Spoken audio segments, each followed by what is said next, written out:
Hi friends, நேற்று நாங்கள் வராகி அம்மன் கோயிலுக்கு போயிருந்தோம். அந்த கோயிலோட என்ட்ரன்ஸ் இது தான் பார்த்துங்க. இது வந்து எங்கே இருக்குன்னா, வேலூர் டிஸ்ட்ரிக் பள்ளிகொண்டா டோல்கேட்டு தாண்டினோடனே இந்த கோயில் இருக்குது. இந்த கோயில் வந்து இதுதான் 3rd டைம் வர்றது. நல்லா பவர்ஃபுல்லாக இருக்குது இந்த கோவில். இப்போ நம்ம வாங்க வராகி அம்மன் உள்ளே போய் பார்க்கலாம். இப்போ இந்த என்ட்ரன்ஸ்லேருந்து உள்ளே போனோடனே ராஜ கணபதி, இவருக்கு பேக் சைடு வந்து அக்னி வராகி இருக்காங்க. நம்ம அதை எடுக்க முடியல, ஏன்னா பூஜை இருக்கிறதால. இப்போ நேராக நம்ம சிவனை பார்க்க போகிறோம். சிவனை பார்க்குறதுக்கு முன்னே அவரை சுற்றி வந்து நிறைய மரங்க இருக்கும். அந்த மரம் வந்து ஒவ்வொரு நட்சத்திரத்துக்கு என்ன மரம்ன்றது அந்த போர்டில் அதில் எழுதியிருப்பாங்க.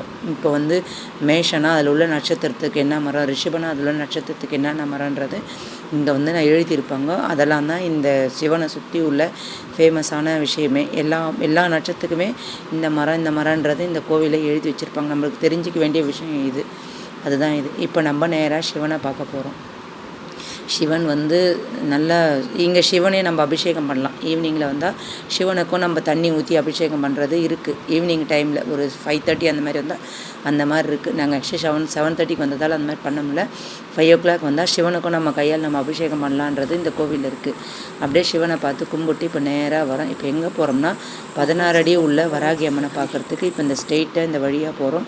வழியெல்லாம் நிறைய மரம் செடி கொடி எல்லாம் இருக்குது. இப்போ அந்த என்ட்ரன்ஸ் போக சொல்ல ரைட் ஹேண்ட் சைடு போனோடனே ஒரு பக்கம் விஷ்ணு, ஒரு பக்கம் சிவன் இருப்பாங்க. சிவன் பக்கத்தில் பார்வதி இருப்பாங்க. அந்த பக்கம் விஷ்ணு பக்கத்தில் வந்து லக்ஷ்மி இருப்பாங்க. இதுதான் சிவனும் பார்வதி இருக்கிறது. இது என்ட்ரன்ஸு. விஷ்ணுவும் மகாலட்சுமியும் இந்த பக்கம் வந்து பார்த்துங்க. இது வந்து யாக குண்டம், யாகம் வளர்க்குற அந்த குண்டம் பஞ்சமிக்கு வளர்ப்பாங்க. இப்போ வந்து நம்ம 16 அடி உள்ள வராகி அம்மனை பார்க்குறதுக்கு போகிறதுக்கான வழி இது.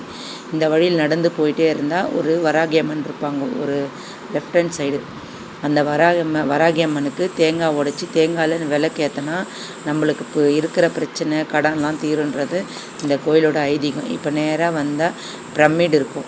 பிரமிடை வந்து கும்பிட்டு அதுக்கப்புறம் இந்த கோயிலில் வந்து வராகி அம்மனுக்கு பேக் சைடு வந்து நவகிரக குளம் இருக்கும். அந்த நவகிரக குளம் வந்து தண்ணியில் தான் இருக்கும். எல்லா நவகிரகமும் நடுவில் தண்ணி இருக்கும், சுற்றி நவகிரகம் இருக்கும். நம்ம கும்பிட்டு இந்த குளத்தை சுற்றி வரலாம். சுற்றி வந்து அப்படியே நம்ம நேராக போனோம்னா பிரமிடு வரும். திரும்ப அந்த பிரமிடுலேருந்து டைரெக்டாக போனோம்னா வராகி அம்மனோட பேக் சைடு வந்து சாமிங்க இருக்கும். அதுலேருந்து நம்ம இப்போ வராகி அம்மனை பார்க்க போகலாம். அந்த பிரமிடே பார்த்திங்கன்னா வந்து அந்த பிரமிடை தொட்டு கும்பிட்டாவே நல்ல வைப்ரேட் அதிகமாக இருக்கும். ஏன்னா வந்து இந்த கோயிலோட ஃபேமஸ் இந்த பிரமிடு தான். அந்த மேலே வந்து பார்த்து பிரமிடு வந்துச்சு. அப்போ பிரமிட்லேருந்து நேராக உள்ளே போனோம்னா வந்து 3 சாமி இருக்கும். யாருன்னா லக்ஷ்மி, சரஸ்வதி, தேவி.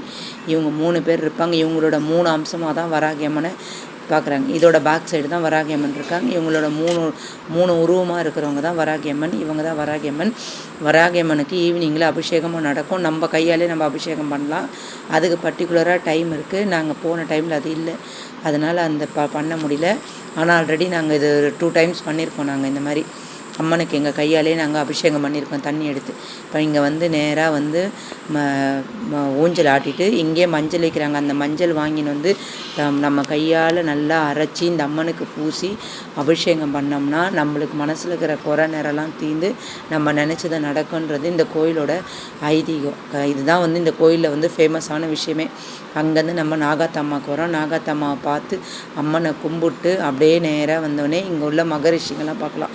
யாருன்னா சாஸ்தா, அப்புறம் வந்து இவர் ராகவேந்திரா மகரிஷி, அப்புறம் வந்து ராமானுஜர், அப்புறம் வந்து சாய்பாபா, இவங்கெல்லாம் பார்க்கலாம். இந்த கோவிலில் ரொம்ப ஃபேமஸ் இவங்களெல்லாம் கும்பிட்டு அப்படியே வந்தால் இங்கே வந்து இது இருக்குது, கோசாலையே இருக்குது, மாடுங்கள்லாம் இருக்குது இந்த கோவிலில்.